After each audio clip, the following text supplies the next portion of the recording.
दोस्तों नमस्कार, आदाब, सत श्री अकाल। प्रोग्राम शुरू करने से पहले आपका आभार, जिस प्रकार आप हम सबको सहयोग कर रहे हैं और आपके सहयोग की वजह से हम दिन प्रतिदिन आगे बढ़ते जा रहे हैं। हम आपसे हर बार रिक्वेस्ट करते हैं कि आपको हमारा प्रोग्राम कैसा लग रहा है। आप बताइए किन लोगों से आप मिलना चाहते हैं, उनके नाम नीचे कमेंट में लिखिए। एक नाम बहुत बार आपने लिखा, एक ऐसा नाम जो YouTube में एक बहुत बड़ा नाम है, और मेरा ये मानना है कि अगर हम लोग ट्रेनर्स की बात करें, इंडस्ट्री से कहीं जुड़ाव करने वाले लोगों की बात करें, तो वो पर्सनैलिटी सबसे बड़ी पर्सनैलिटी है, सबसे बड़े यूट्यूबर हैं इस कैटेगरी में। बहुत ज़्यादा एनर्जी, पॉजिटिविटी का जीता जागता उदाहरण है। आज का दिन बहुत खास होने वाला है, बहुत स्पेशल एपिसोड है। पहले हम वीडियो प्रोफाइल देखते हैं।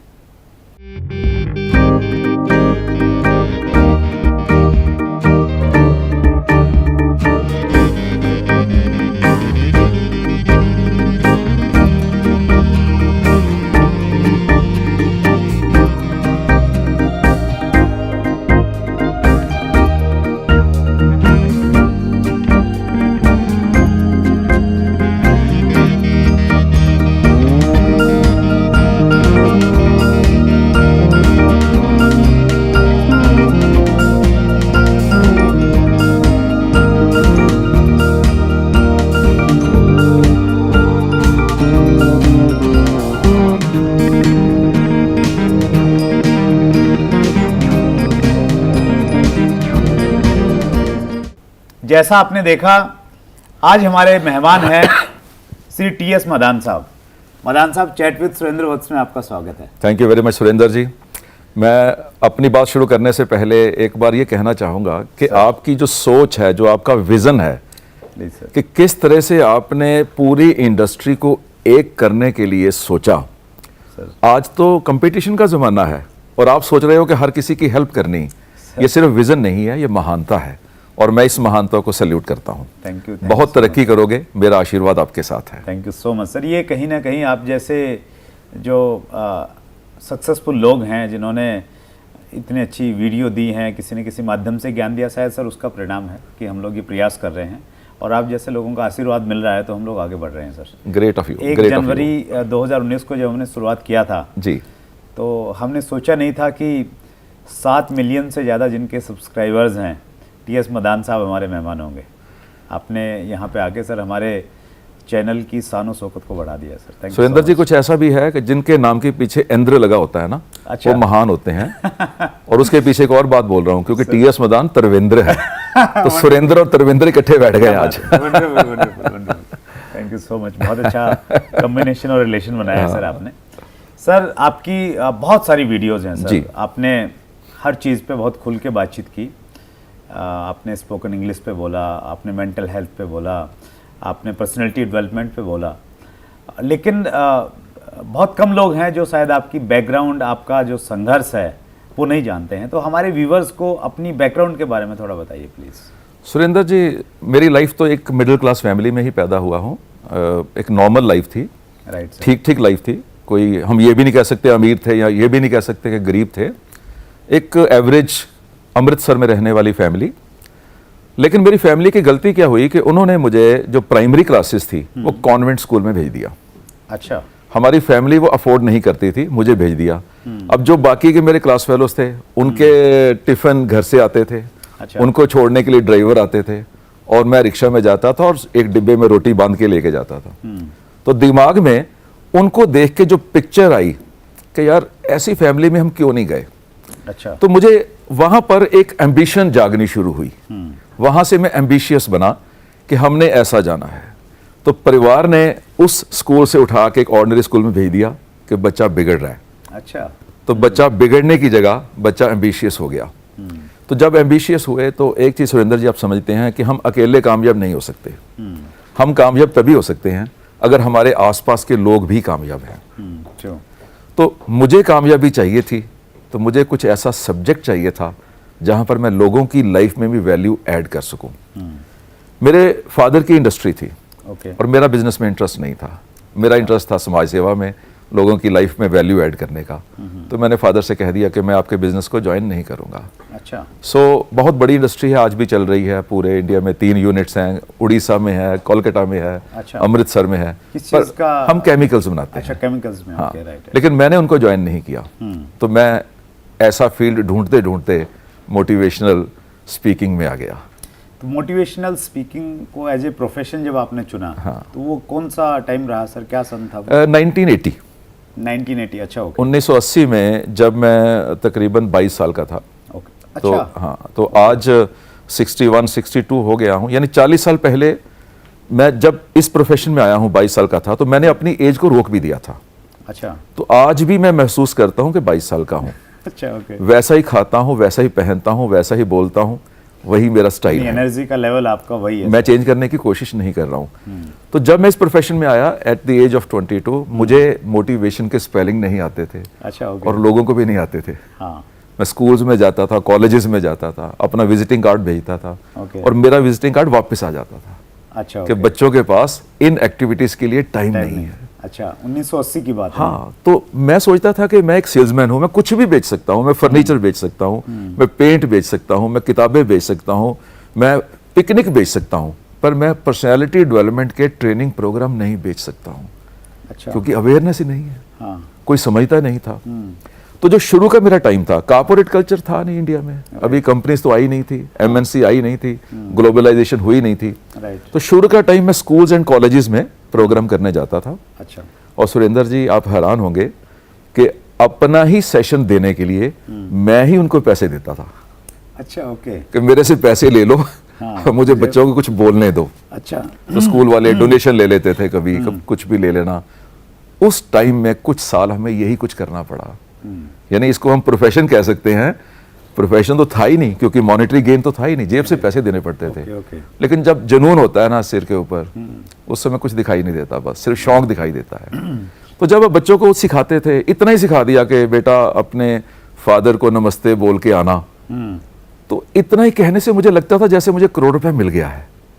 तो पैसा तो सेकेंडरी सीट पे चला गया। मतलब आपको अच्छा लग रहा था, लोग बच्चे कुछ सीख रहे हैं, बहुत अच्छा लग रहा था, मुझे लग रहा था आशीर्वाद भी मिल रहा है, और पैसा भी, पैसा इनविजिबल है ना। राइट। अगर मैं पैसे के लिए गया होता तो मैं अपने पापा की इंडस्ट्री ज्वाइन करता, राइट। फिर मैं इस फील्ड में क्यों आता। तो पैसा तो मेरे लिए सेकेंडरी था। तो कितना आपका वो संघर्ष का टाइम रहा जब सुरेंद्र जी, तकरीबन 20 साल। अच्छा, इतना लंबा टाइम। 20 साल, 2000 तक। कौन सी चीज थी जिसने आपको रोके रखा? पैशन था लोगों की लाइफ में वैल्यू ऐड करनी।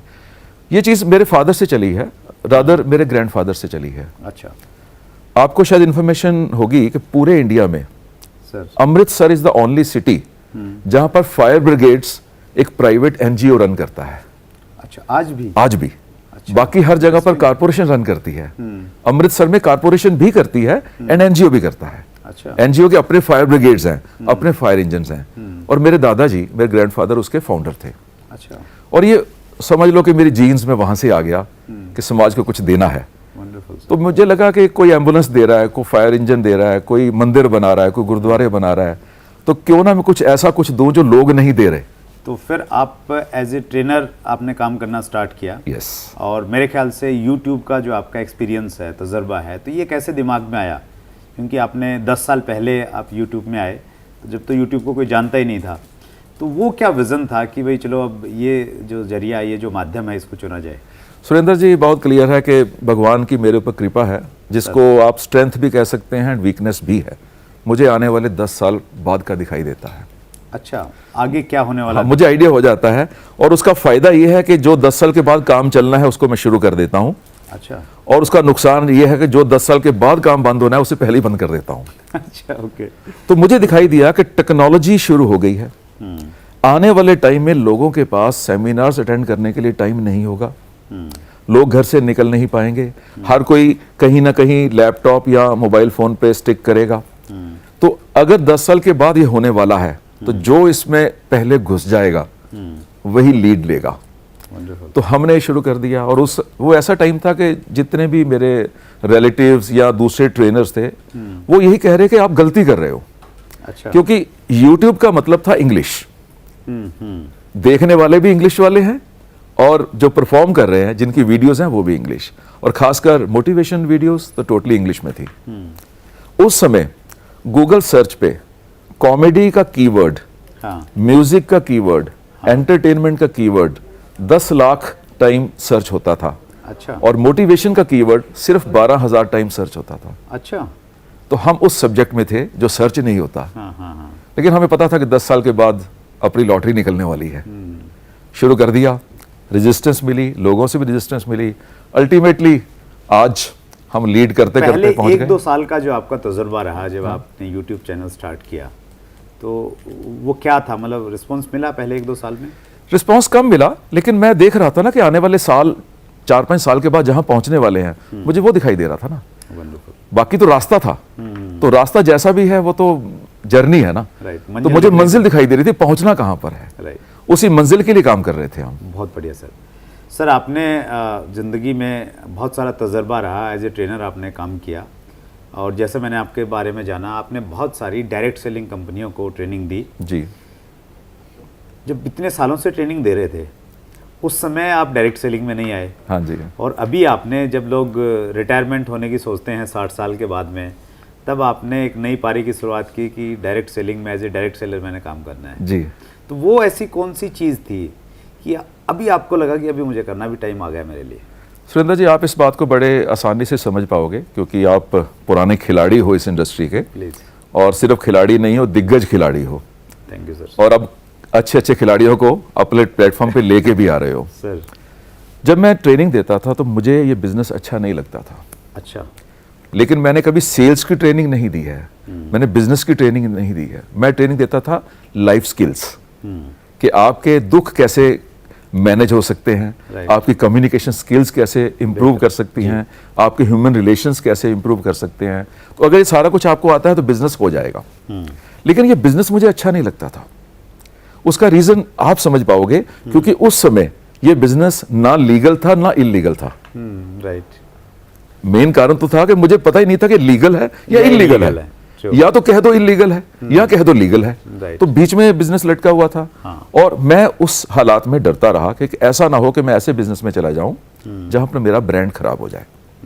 और जब गवर्नमेंट की मार पड़ी इस बिजनेस में कुछ साल पहले, जो आपने भी झेली है, राइट, उस मार में मैं इस बिजनेस में नहीं था, लेकिन जो मार आप लोगों को पड़ी वो मुझे भी पड़ी। अच्छा, कैसे सर?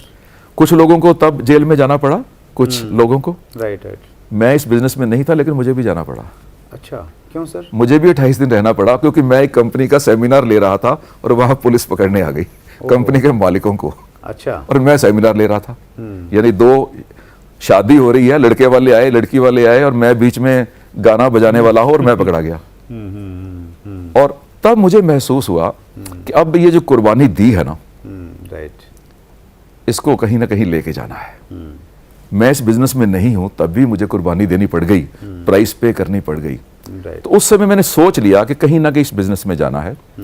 फिर मैंने इस बिजनेस को स्टडी किया।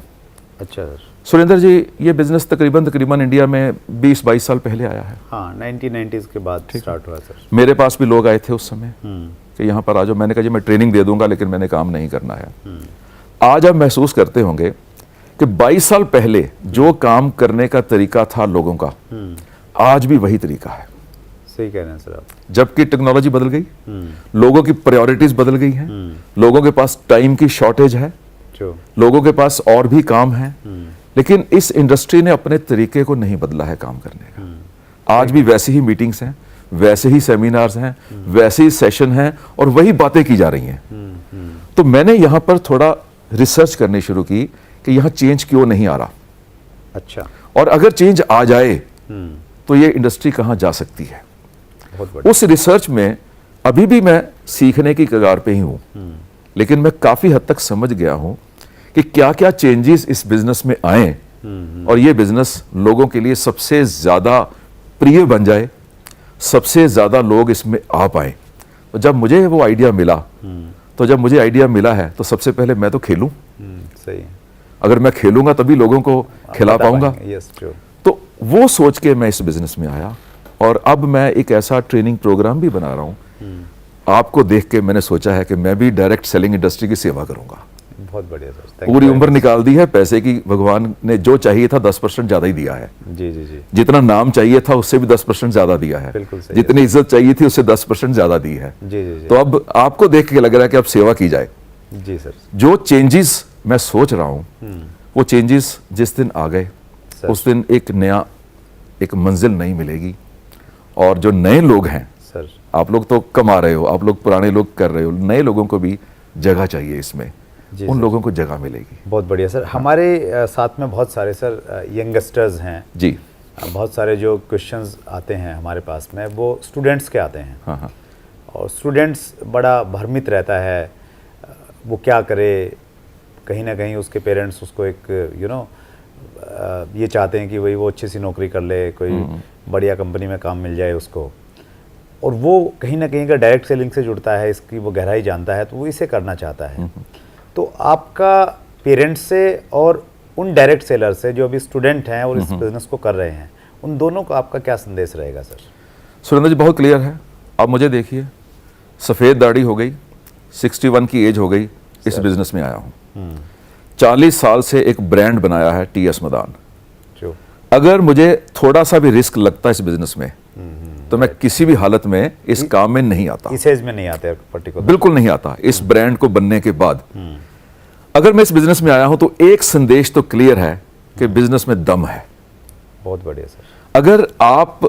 अगर कोई स्टूडेंट या कोई पेरेंट्स इसको समझ नहीं पा रहे हैं तो कहीं ना कहीं उनमें फॉल्ट है, राइट, या समझाने वाले में फॉल्ट है, बिजनेस में फॉल्ट नहीं है। राइट राइट राइट, जो बिजनेस अगर बुरा होता तो फिर आप क्यों होते, फिर मैं इसमें क्यों होता, या और जो अच्छे अच्छे लोग इसमें हैं वो क्यों होते। सही बात है। तो पेरेंट्स के लिए और स्टूडेंट्स के लिए बहुत क्लियर संदेश है कि ये बिजनेस एक लेजिटिमेट बिजनेस है सर, और अब तो खैर सरकार भी इसे मान्यता दे रही है, गाइडलाइन आ गई है। जी जी, और अगर इसको ढंग से किया जाए तो इसमें इज्जत भी है, इसमें पैसा भी है, इसमें एक मन को जो सेटिस्फेक्शन मिलती है कि हम लोगों के लिए कुछ कर रहे हैं, वो भी तो इसी में। Thank you very much sir. Sir आपका चूँकि बहुत सारा तजर्बा रहा, आपने सॉफ्ट स्किल लोगों को सिखाई, कम्युनिकेशन के बारे में बातचीत की, और ये बहुत इम्पोर्टेंट है। एक जो मानव है वो एक विचित्र प्राणी माना जाता है, और लोगों को साथ में लेके चलना वो बहुत टेढ़ी खीर है। तो ऐसा कहते हैं कि भाई मेंढकों को साथ में तोलना एक तराजू में, और लोगों को साथ में लेके चलना दोनों एक जैसे काम है। सही है।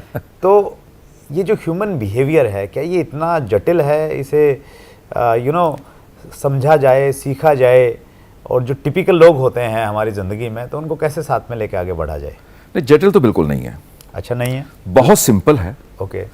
फर्क सिर्फ इतना है कि हम जैसा बिहेवियर चाहते हैं किसी से वैसा बिहेवियर हम उसे देते नहीं हैं। ओके। इवन आप इंसानों को छोड़ दीजिए, अगर एक डॉग हमें भौंक रहा है तो हम एक ही चीज सोचते हैं कि भौंक रहा है, हम ये नहीं सोचते कि क्या बोल रहा होगा। अच्छा, हो सकता है हमारी तारीफ ही कर रहा हो, वंडरफुल। हो सकता है वो हमें कह रहा हो कि आपके कपड़े बहुत बढ़िया है। अच्छा, वो कैसे कहेगा?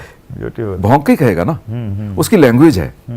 तो ऐसे ही इंसानों में आपस में है, मतलब वो नजरिया हमारा वैसा होना चाहिए कि हमें अच्छी चीज दिखे हर कहीं पे। यस, अगर हम बाजार में जा रहे हैं, सामने एक ट्रैफिक वाला दिखाई दिया तो हमारे मन में नेगेटिव क्यों आता है कि ये बंदा पैसे खाएगा? सारे तो नहीं पैसे खाते ना। सही है। अगर हमें वकील सामने दिखाई देता है, हमारे दिमाग में नेगेटिव क्यों आता है कि ये झूठ बोलेगा?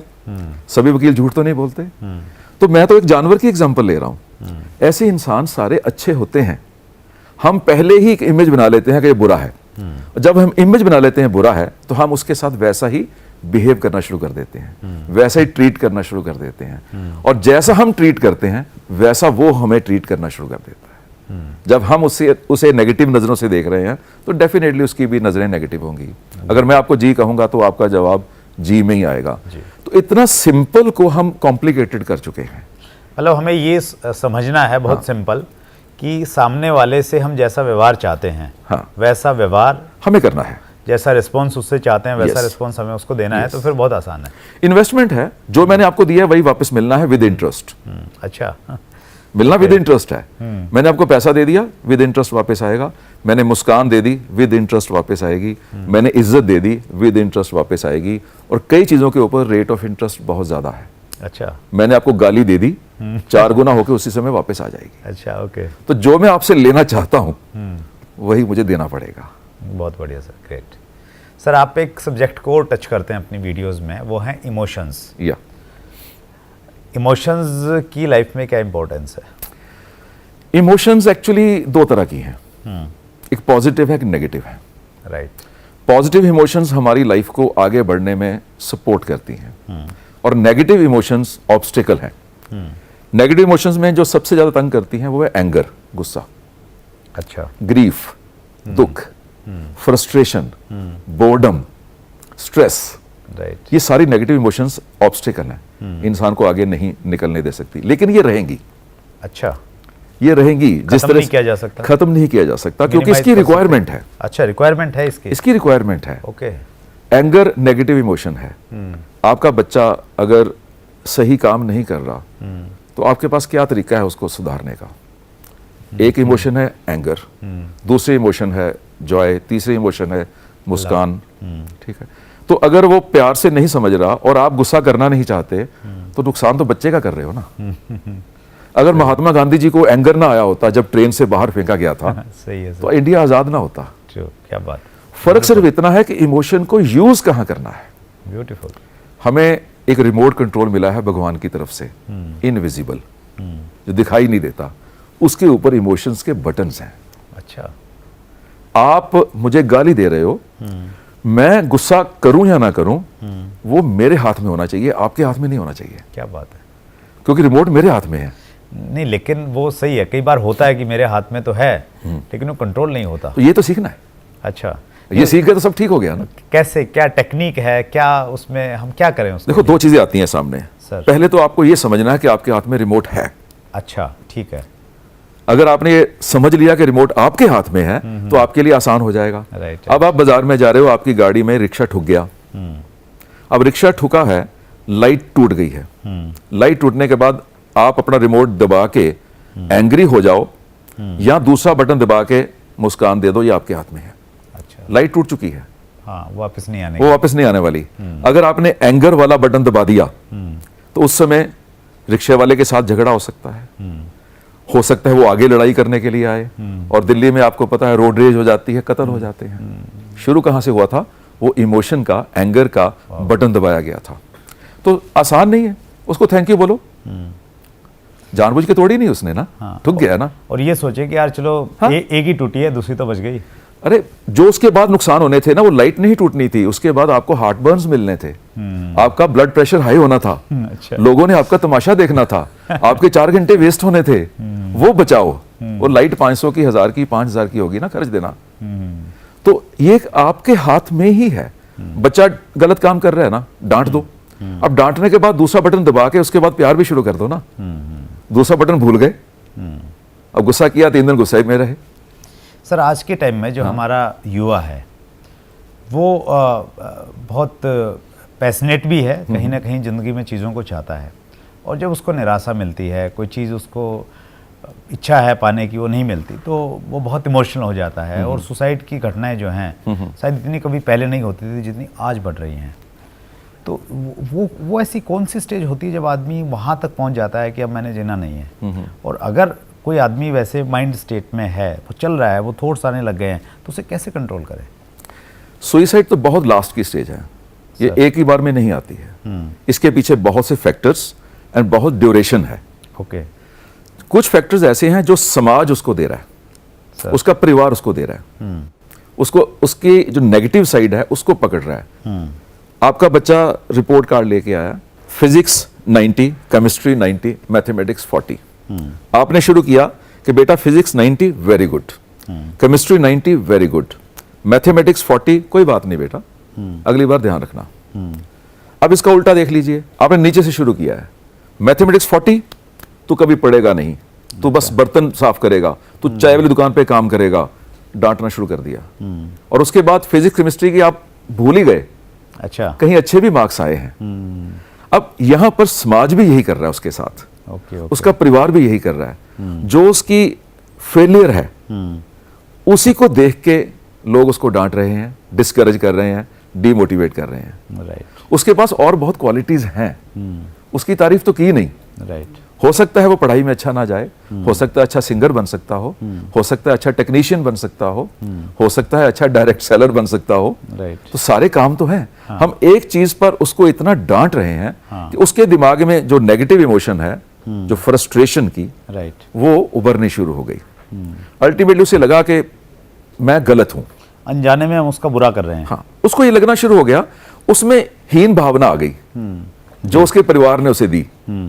तू जो करता है गलत करता है, तेरे हाथ से कप गिरता है, प्लेट गिरती है, तू खुद, तुझे साइकिल चलाना भी नहीं आता, तू कुछ नहीं बन सकता। तो जब उसे लगता है मैं कुछ नहीं बन सकता, तो वहां से शुरू हुआ उसकी वो जर्नी जो उसको सुइसाइड की स्टेज पे ले जाती है। तो परिवार और समाज ये ज्यादा रिस्पॉन्सिबल है उस बच्चे की वो स्टेज लाने में। हमें उसे एनकरेज करना है। एक जगह कुछ नहीं उसे पता, और बहुत सी चीजें जो उसे बता सकते हैं हम। Right, great, wonderful sir. Sir, आप डायरेक्ट सेलिंग में आए, ये डायरेक्ट सेलिंग इंडस्ट्री के लिए बहुत अच्छी बात है, एक बड़ा अच्छा संदेश है। और सर, मैं पर्सनली देख रहा हूँ पिछले 2-3 साल से ऐसे बहुत बड़े बड़े नाम हैं जो अपने फील्ड में बहुत कामयाब लोग हैं, सेलिब्रिटी हैं आपकी तरह, और वो डायरेक्ट सेलिंग की तरफ रुख कर रहे हैं। तो ये हम लोगों को भी बहुत मोटिवेट करती है और सबके लिए ये बड़े अच्छे लक्षण हैं एक्चुअली। लेकिन आपके लिए डायरेक्ट सेलिंग में काम करना मेरे ख्याल से बहुत आसान होगा, क्योंकि टीएस मदान को सब लोग जानते हैं, इतना बड़ा ब्रांड है। तो टीएस मदान कर रहे हैं तो फिर सब लोग कर ही लेंगे। ये आपको लगता है? मुझे भी लगता है कर सकते हैं तो सारे कर सकते हैं। मुझे भी लगता है, और हमारे व्यूअर जो हैं उनको भी लगता है। टीएस मदान के लिए काम करना, उसका अपना ब्रांड, उसमें रुकावट है। अच्छा, अगर आप ये लगता है ना कि टीएस मदान कर लेंगे और बाकियों के लिए इतना आसान नहीं है, यहाँ पर उल्टा है। अच्छा, कैसे सर? देखिए, मैं एज ए टीएस मदान मैं कहीं भी जा सकता हूँ, पर as a TS Madan motivational speaker, as a TS Madan celebrity में हर जगह नहीं जा सकता हूँ। राइट। जबकि इस काम में हर जगह जाना जरूरी है। मैं हर जगह खड़े होकर चाय नहीं पी सकता हूँ, मैं हर किसी के घर में नहीं जा सकता हूँ। जिसके घर में जाता हूँ बात करने के लिए, पहला क्वेश्चन आता है कि मदान साहब क्या हो गया, वो काम नहीं चल रहा था। ठीक है। इस चीज को मैंने फेस करना है। कर भी रहे होंगे आप इसको? कर भी रहा हूं। तो कुछ एडवांटेजेस मेरे पास हैं, कुछ एडवांटेजेस नए लोगों के पास हैं। राइट। अब मेरी एडवांटेजेस को भूल जाओ, अपनी एडवांटेजेस को वो याद रखें, उनके पास क्या है, और उन एडवांटेजेस को एनकैश करें। मेरे पास जो एडवांटेजेस है, मेरा ब्रांड है, तो मैं अपने ब्रांड को अपने तरीके से एनकैश कर रहा हूं। राइट। आपको लगता है कि मेरा ऐसा ब्रांड आपके पास नहीं है, अगर मेरे व्यूअर्स को लग रहा है कि ऐसा ब्रांड उनके पास नहीं है, तो जो उनके पास है वो करे ना। वो स्ट्रेंथ है एक्चुअली उनकी जो स्ट्रेंथ है उसको यूज करें। उनकी स्ट्रेंथ है दे कैन गो एनीवेयर, उस स्ट्रेंथ को यूज करें ना। राइट। उनकी एज अगर छोटी एज है तो उनके लिए स्ट्रेंथ है, किसी के पास भी जा सकते हैं। मुझे पहले एक्सप्लेन करना पड़ेगा मैं इस काम में क्यों आया हूं। सो आपकी अपनी स्ट्रेंथ है, उनकी अपनी स्ट्रेंथ है, मेरी अपनी स्ट्रेंथ है। अपनी स्ट्रेंथ को एनकैश करो, दूसरे की स्ट्रेंथ एंड दूसरे की वीकनेस देखने की जरूरत नहीं है। अपनी स्ट्रेंथ एंड अपनी वीकनेस। मैं समझता हूं कि कामयाबी के लिए हमें किसी और के साथ कंपैरिजन करना भी नहीं चाहिए। क्योंकि हर किसी की अपनी स्ट्रेंथ अपनी वीकनेस होती है। मुझे केवल अपनी कल की परफॉर्मेंस को बेटर करना है। मुझे ये नहीं करना कि मैंने सुरेंद्र जी से आगे निकलना है। राइट। अपने आप से कंपटीशन है, उनके अपने हालात है ना। Right sir. मैं आपके हालात मेरे कंट्रोल में नहीं है ना सर। आपके रिसोर्सेज आपको पता है, आपकी क्वालिटीज आपको पता है। मेरे पास तो मेरे रिसोर्सेज एंड मेरी क्वालिटीज है। तो मैंने अपने कल को, बीते हुए कल को इंप्रूव करना है। एंड टुमारो मेरा और बढ़िया होना चाहिए। मेरा यही काम है और हर बंदे का यही काम है। तो डायरेक्ट सेलिंग में कोई भी बंदा ये सोचे कि वो ब्रांड है या नहीं है, वो छोटे कद का है या नहीं है, वो गोरा है या काला है, कोई चीज मैटर नहीं करती। जो उसके पास है उसी को पकड़े, आगे बढ़े, काम करे। यहाँ काम करना पड़ेगा। वंडरफुल। जो इसके सिस्टम है, जो इसका बेसिक्स हैं, उसको समझे, काम करे, बस रिजल्ट्स आएंगे। वंडरफुल, बहुत ही बढ़िया सर, बहुत। और हमारा तो मोटिवेशन इसी चीज़ से है कि टीएस मदान अब हमारी इंडस्ट्री का हिस्सा है। मैं आपको एक और चीज़ कहूँ सर, आपके लिए बहुत बड़ी जिम्मेवारी बन गई है। टीएस मदान को कामयाब करना आपकी जिम्मेवारी है। अगर टीएस मदान फेल हो गया तो लोग कहेंगे इंडस्ट्री में टीएस मदान नहीं चल पाया, तो हम कहाँ चल पाएंगे। नहीं सर, तो आप मुझे हेल्प कर देना कामयाब होने के लिए। हम सब लोग आपके साथ हैं, इंडस्ट्री पूरी आपके साथ है सर, और ये विन विन सिचुएशन है सर। आपका आना इंडस्ट्री के लिए बेनिफिशियल है। मजाक अपनी जगह है, पर मैं इस इंडस्ट्री को बहुत अच्छी तरह देख रहा हूँ सर, और मैं घोट के पी रहा हूँ रोज सर। क्योंकि मैंने सारे काम छोड़ दिए हैं। मैं 1.5 साल पहले इस इंडस्ट्री में आया हूँ, 1.5 साल से फुली फोकस्ड हैं सर। 100%। वंडरफुल। मैं कुछ इसके अलावा नहीं कर रहा हूँ क्योंकि मैं वैसे भी मल्टीटास्किंग नहीं कर सकता हूँ। राइट। मुझे आदत है जो काम करना है उसी को परफेक्ट करो। वंडरफुल। अगर मेरी आदत ना होती तो मैं यूट्यूब पे 7.5 मिलियन सब्सक्राइबर पे ना पहुंच पाता। राइट। तो इसीलिए पहुंच पाया हूँ। मैं जो करना है उसको पूरा दे दिया है। नहीं, देखिए, आपका डायरेक्ट सेलिंग इंडस्ट्री में आना अपने आप में एक बड़ा मैसेज है, लोगों के लिए मोटिवेशन का एक बड़ा कारण है। डायरेक्ट सेलिंग का टर्नओवर कितना बढ़ेगा वो बात की बात है, लेकिन प्रत्यक्ष उदाहरण ये है कि टीएस मैदान डायरेक्ट सेलिंग का हिस्सा है। सर 2-3 उदाहरणें बनेंगी। एक उदाहरण ये बन रही है कि एक बड़ा मोटिवेशन स्पीकर आया, मैं अपने आप को बड़ा कह रहा हूँ, मुझे अच्छा लगता है। दूसरी उदाहरण बन रही है कि 61 ईयर्स की एज पे आया। राइट। और मैं लोगों को ये संदेश देना चाहता हूँ कि बच्चों, अगर आपने बूढ़े होकर ये काम करना है तो आज ही कर लो। Wonderful wonderful. देखो, मैं 5 साल के बाद अगर 10 करोड़ रुपए कमा लूंगा तो मेरी एज होगी 65। तो 65 पे 5-10 करोड़ रुपए कमा के मैं वो चीजें नहीं देख पाऊंगा जो आज का यूथ 30 साल की उम्र में देख पाएगा। तो फिर इंतजार क्यों कर रहे हैं? आ जाए वो भी डायरेक्ट सेलिंग इंडस्ट्री में। नहीं, हमारे व्यूअर सुन रहे हैं सर, और ज्यादा संख्या होने की है, और उनको आना ही पड़ेगा, नहीं तो 61 पे आएंगे। राइट। तो क्यों ना आज ही आ जाओ। वो मतलब मदान साहब से सीख लें वो। हाँ, मुझे को पूछता है कि मोटिवेशनल स्पीकर का एंड क्या है। मैं कहा मोटिवेशनल स्पीकर का एंड होता है टीएस मदान। फिर उसका मतलब डायरेक्ट सेलिंग में आना पड़ेगा। तो अगर इतना कुछ करने के बाद यहाँ आना है तो पहले आ जाओ, ताकि इस एज तक पहुंचते पहुंचते एक कामयाबी मिल चुकी हो, पैसा बन चुका हो, नाम बन चुका हो, फेम मिल चुका हो। Wonderful sir. हमने आपका प्रोमो वीडियो डाला था सर। हाँ जी। और बहुत सारे लोगों ने, आपके फैंस ने क्वेश्चंस पूछे हैं, तो कुछ क्वेश्चंस हम लोग इस कार्यक्रम में शामिल करना चाहते हैं। श्योर। सैफ हुसैन जी का एक प्रश्न है, अगर एक व्यक्ति के पास में ड्रीम भी है, रीजन भी है उसे क्यों करना है, लेकिन फिर भी काम में जोश नहीं आ रहा है, उसका क्या कारण हो सकता है? सैफ हुसैन। हाँ, सैफ हुसैन साहब का क्वेश्चन है। सैफ हुसैन, अगर आपके पास ड्रीम है और काम का जोश नहीं आ रहा तो केवल ड्रीम ही है आपके पास, वो आग नहीं है अंदर। Okay okay. तो केवल सपने से कुछ नहीं होने वाला, उस सपने के लिए आग चाहिए। तो सैफ हुसैन एक ऐसा बॉम्ब है जिनको स्पार्क नहीं मिला अभी तक। ओके। ड्रीम बॉम्ब बन चुका है तो वो स्पार्क नहीं मिला, वो चिंगारी नहीं मिली। तो आप वो चिंगारी ढूंढिए। जब चिंगारी मिल जाएगी ना, अंदर आग आएगी, फिर तो काम करने की इच्छा होगी। Wonderful, that's great sir. Ravi Varma ji का क्वेश्चन है, वो स्टूडेंट हैं अभी, और वो पूछ रहे हैं कि बहुत छोटी उम्र में अगर मैं कामयाब होना चाहता हूं तो मुझे क्या करना पड़ेगा? देखो, कामयाबी कोई शॉर्टकट नहीं होती है। राइट। कामयाबी में एक ड्यूरेशन तो चाहिए। हर चीज का एक प्रोसेस है। हर फसल के लिए बड़े होने में जितना टाइम चाहिए उतना चाहिए। Right sir. मैंने एक सेमिनार किया था जहां पर कोई 400 कारें बाहर खड़ी थी सर, और मैं जब एंटर करने लगा तो मेरी वाइफ कहने लगी, पिंकी है उसका नाम, उसको हम प्यार से पिंकी कहते हैं, गुस्से से भी पिंकी कहते हैं वैसे। अच्छा। तो मुझे कहने लगी कि टीएस, कभी आपका ऐसा सेमिनार होगा कि 400-500 कारें बाहर खड़ी होंगी? मैं कहा मेरा ही सेमिनार है। अच्छा, वंडरफुल। तो हम स्टेज पर गए तो 40-50 कैमरास, प्रेस, मीडिया सब खड़े हैं, और स्टेज ऑडियंस में भी हूँ लोग बैठे हैं। तो मैंने जो पहला सेंटेंस बोला, मैं लोगों की आंखों में देख रहा था कि लोग सोच रहे थे कि यार टीएस मदान, 50 कैमरे, इतने लोग, इतनी टिकट, कितना बड़ा बंदा है। तो मैंने लोगों को बताया कि टीएस मदान को इस जगह पर पहुंचने के लिए 30 साल लग गए हैं। आज शाहरुख खान जो है, आज अमिताभ बच्चन जो है, आज नरेंद्र मोदी जो है, आज मुकेश अंबानी जो हैं, उसके पीछे एक टाइम निकला है। राइट। एक स्ट्रगल निकली है। उस साइड को कोई भी नहीं छोड़ सकता। अगर हम डायरेक्ट सेलिंग की बात करें तो डायरेक्ट सेलिंग में कोई बड़े से बड़ा बंदा आ जाए, काम तो जीरो से शुरू करना पड़ेगा ना।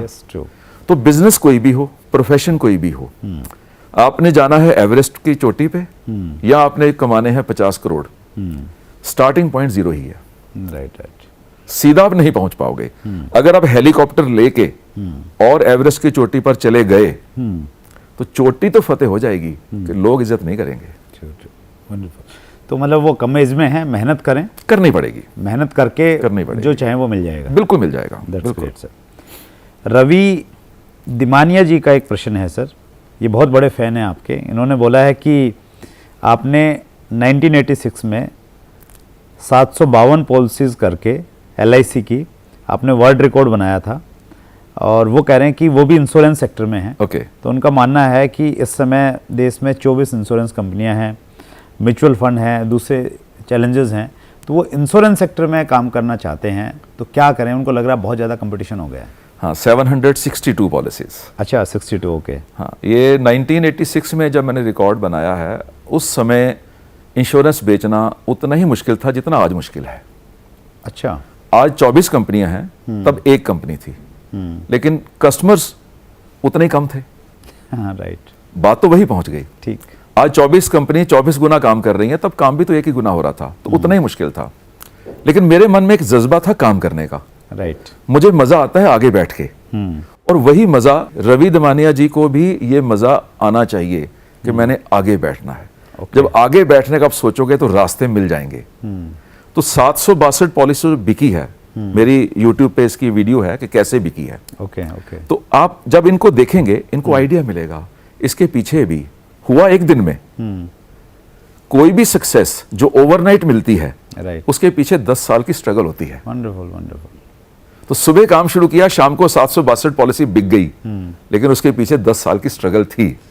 बहुत वंडरफुल सर। एक बड़ा अच्छा एग्जाम्पल, हमारे गेस्ट थे राजेश टैगोर, मुंबई से हैं। तो उन्होंने बहुत अच्छा एग्जाम्पल दिया कि एक व्यक्ति दूध बॉयल कर रहा है, तो उसको दूध बॉयल करने में 10 मिनट लगते हैं।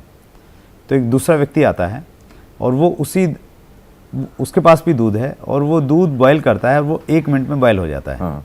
तो पहले वाले परेशान है कि यार हमें 10 मिनट लग रहे हैं और उसको सिर्फ 1 ही मिनट लग रहा है, ऐसा क्या है उसके पास में? लेकिन जब उसकी अध्ययन किया जाता है तो ये पाता है जो 1 मिनट में कर रहा है, उसके पास में जो दूध हो पहले से बॉइल्ड है। Yes, excellent. तो जो एक्सपीरियंस है, उस एक्सपीरियंस को लोग नहीं जान रहे हैं। वो ये देख रहे हैं कि यार उसको तो जल्दी हो गया, मुझे हो नहीं रहा। तो वो एक्सपीरियंस उनके साथ में भी आएगा, तो फिर निश्चित रूप से वो भी उस प्रकार से रिकॉर्ड्स बना बिल्कुल। जहाँ पर चोटी है, जहाँ पर 10 लोग पहुँचे हैं, जहाँ पर बिजनेस की सक्सेस है 10 लोग पहुँचे हैं, जहाँ पर एज ए ऑथर कोई कामयाब हुआ है, वो सारे रास्ते सबके लिए खुले हैं। कोई व्यक्ति कहीं भी पहुंच सकता है, लेकिन कोई भी चीज शॉर्टकट नहीं है। ये इंस्टेंट कॉफी नहीं है। Right, right, right. कि आपने कॉफी बना ली, ये प्रोसेस है। इस प्रोसेस से निकलना पड़ेगा। इस चीज को हमारे व्यूअर्स जान लें और मान लें। बहुत बढ़िया। और उनकी लाइफ आसान रहेगी, फ्रस्ट्रेशन नहीं आएगी। सुबह उठेंगे, रात को सोए थे और सुबह उठे और लॉटरी नहीं निकली, क्योंकि निकलनी भी नहीं है। राइट। और अगर निकल आई, सुरेंद्र जी मैं अपनी लाइफ के बताऊं, मैंने कभी लॉटरी की टिकट नहीं खरीदी है। अच्छा। पंजाब में आज भी लॉटरी चलती है। मैंने कभी लॉटरी की टिकट नहीं खरीदी है। मुझे डर होता था कि अगर निकल आई तो लोग कहेंगे तूने क्या किया जिंदगी में, ये तो लॉटरी निकली थी। अच्छा। मैंने इसी डर से लॉटरी की टिकट नहीं खरीदी। क्या सोच है सर आपकी कि कहीं निकल आई तो मेरे बच्चे मेरी इज्जत नहीं करेंगे कि पापा आपने क्या किया। Wonderful, wonderful. तो इज्जत आपकी तभी है अगर आपने एक एक बूंद से वो घड़ा, वो मटका भरा है। वंडरफुल सर, क्या बात। तो इनको भी वही करना पड़ेगा। कामयाबी मिलेगी, सबको मिलती है। बहुत बढ़िया सर, बहुत क्लियर किया आपने। सर बहुत सारी चीज़ें हमने डिस्कस की। हमारे इस इंटरव्यू का एक पार्ट है sir, funny moment of your life. Okay. तो आपके पास में चूँकि तजर्बा ज़्यादा है और आपकी जिस प्रकार की पर्सनैलिटी है, मुझे लग रहा है आपने लाइफ को बहुत इन्जॉय किया होगा। तो ऐसे कुछ पल हमारे व्यूवर्स के साथ में साझा कीजिए सर। उसके लिए एक अलग से एपिसोड बना लीजिए। सारी मोमेंट्स ही फनी है हमारी लाइफ में। उसकी बानगी दे दीजिए सर बस आप खाली। मुझे एक चीज़ याद आ रही है कि मैंने एक जगह पढ़ा था कि जो हम फाट मारते हैं ना, बांधते हैं, ओके, उसमें गैस प्रोड्यूस होती है जो हेल्थ के लिए बढ़िया होती है। क्या बात कर रहे हैं सर? सूंघने वाले के लिए उसकी बात कर रहा हूँ। अच्छा। तो मैंने इसके ऊपर रिसर्च शुरू कर दी। अच्छा, सीरियसली? रिसर्च मुश्किल नहीं है ना, गूगल पे जाना है। तो मैं गूगल पे गया कि फायदे, फाट की स्मेल के फायदे। अच्छा। और मैंने उसके ऊपर वीडियो बना दी। अच्छा, वीडियो बनाई उस पे? मैंने वीडियो बना दी। अच्छा। कि पाद की खुशबू के फायदे। अच्छा। अब ये ऐसा वर्ड है जो एक नेचर का प्रोसेस है। हाँ, हाँ। इसमें ना ही कोई शर्म की बात है, ना ही हमने कोई गाली निकाली है। और मैंने उसमें बताया कि इसमें एक ऐसी गैस प्रोड्यूस होती है जो हार्ट के पेशेंट्स के लिए बहुत बढ़िया है। अच्छा। तो अगर वो स्मेल अंदर चली गई जाने अनजाने में, तो हम हो सकता है हमें बीमारी भी ना आए। ये मेरी वीडियो ट्रॉल हो गई। अच्छा।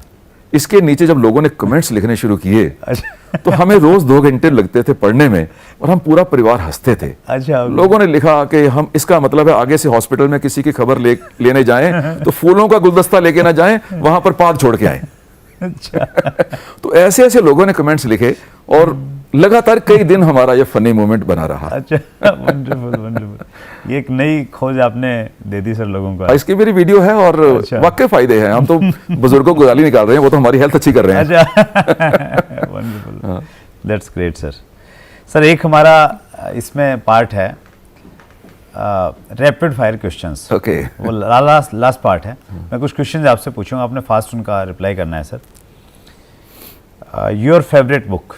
मेरी फेवरेट बुक है असफलता का त्याग, जो मैंने लिखी है। अच्छा, मुझे उससे बढ़िया किताब किसी और की लगती नहीं है। क्या बात है सर, वंडरफुल। और वो ऐसी किताब है जो 70 मिनट्स में खत्म हो जाती है। अच्छा, बहुत बारीक किताब है और वैसी किताब मैं दोबारा लिख भी नहीं पाया। अच्छा, और मुझे गर्व है कि उस किताब ने बहुत लोगों को सुइसाइड करने में रोका है, बहुत से परिवारों को आपस में जोड़ दिया है। अवेलेबल है वो सर अभी? हाँ, अवेलेबल है। ऐसा है कि मैं अपनी किताबों को बेचता नहीं हूं। ओके ओके, मैं अपनी किताब को फ्री बांटता हूं और मेरे दोस्त मित्र उसकी पेमेंट मुझे देते हैं। अच्छा, मेरा सिस्टम ऐसा है कि मैं ज्ञान को बेचता नहीं हूं। सो जिसको मिलती है, किताब के नीचे लिखा हुआ है नॉट फॉर सेल। अच्छा, क्या और उसके नीचे लिखा होता है जिसने उस किताब को फ्री बांटने में सहयोग दिया। तो किसी को भी चाहिए वो आपके माध्यम से मैं उसे भिजवा सकता हूँ। चलो, हम आपके YouTube चैनल का लिंक जो है वो सब्सक्रिप्शन में डालेंगे सर। बिल्कुल ठीक है, ताकि लोग उसके माध्यम और इस से आपको किताब की पहुंच जाए। ऑडियो भी है YouTube पे। अच्छा, ऑडियो है, इसकी ऑडियो YouTube पे। That's great. असफलता का त्याग, इजी रहेगा। यस। Your life mentor? मेरे लाइफ मेंटर सुरेंद्र जी, मेरे ट्रेनर्स तो बहुत रहे हैं sir. I have been trained by 19 different trainers, world class trainers. Okay, पर मेंटर मैं एक ही इंसान को मांगता हूं, वो मेरे पिताजी थे। अच्छा, क्योंकि बेस उन्होंने दिया है, फाउंडेशन उनकी है। राइट। उसके बाद बिल्डिंग बनाने के लिए बहुत लोग आ गए। ये एटीट्यूड जो है वो वहीं से पैदा हुआ है। हाँ, बेस उन्हीं का है। तो जो फाउंडेशन उन्होंने दे दी है उसके ऊपर बिल्डिंग बनाने के लिए बहुत लोग आ गए हैं। हाँ हाँ, लेकिन मेरे मेंटर वही हैं। उनको इस दुनिया से गए 30 साल के करीब हो गए हैं, पर उनकी सारी बातें आज भी मेरे काम आ रही हैं। और मैं समझता हूं कि मेरे पिताजी से बड़ा मेंटर मेरे लिए कोई नहीं है। That's great sir. Your favourite quotation? मेरी फेवरेट कोटेशन वो मेरे पिताजी की कोटेशन है। वो कहते थे कि पंजाबी में बोलते थे, जो डायरेक्ट सेलिंग में बहुत काम आ रही है मेरे सर। अकना नहीं, चकना नहीं, थकना नहीं। अच्छा, मतलब है कि ऊबना नहीं, बोर नहीं होना, झिझक नहीं करनी, ओके, और थकना नहीं। वंडरफुल। तो 3 मंत्र उन्होंने दिए थे। अच्छा। कि किसी के पास कुछ बेचने जाना है तो ऊबना नहीं है, 10 बार बुलाए तब भी जाना है।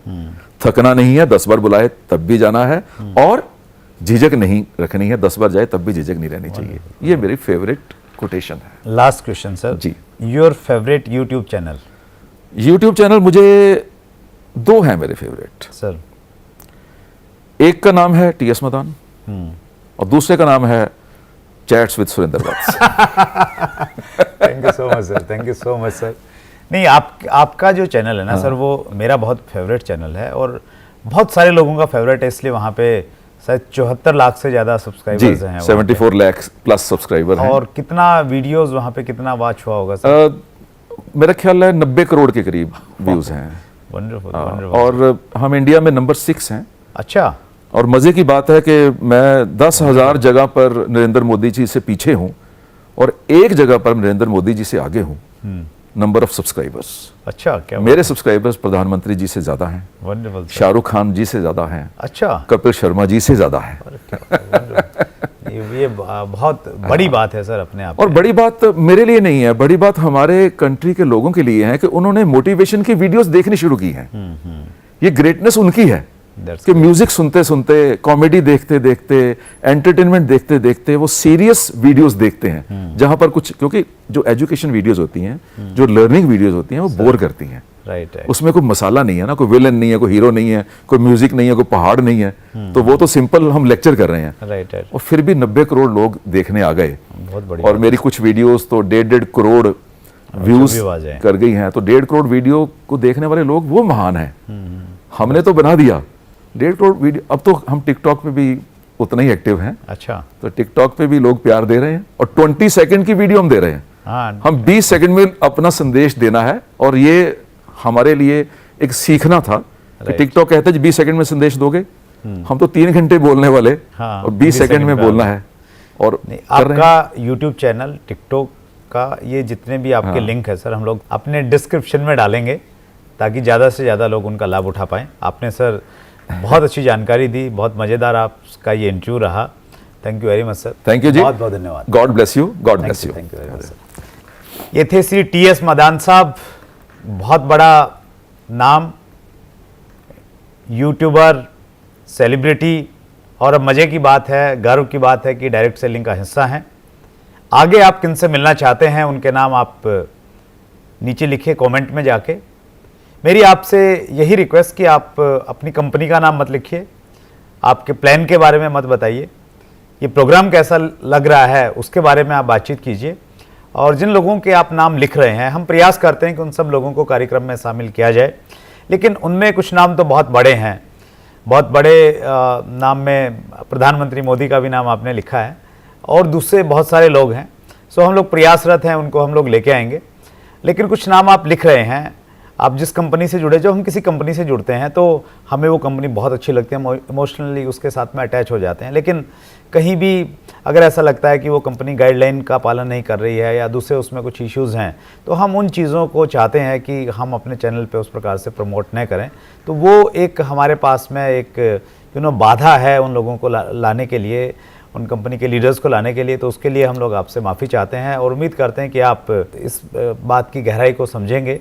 और जो उद्देश्य है हमारा डायरेक्ट सेलिंग इंडस्ट्री को, एथिकल इंडस्ट्री को एक साथ में लेके आना, हम लोग उसमें मिलजुल के काम कर रहे हैं और आपका इसी प्रकार का सहयोग हमें मिलता रहे, इस उम्मीद के साथ हम लोग विराम लेते हैं।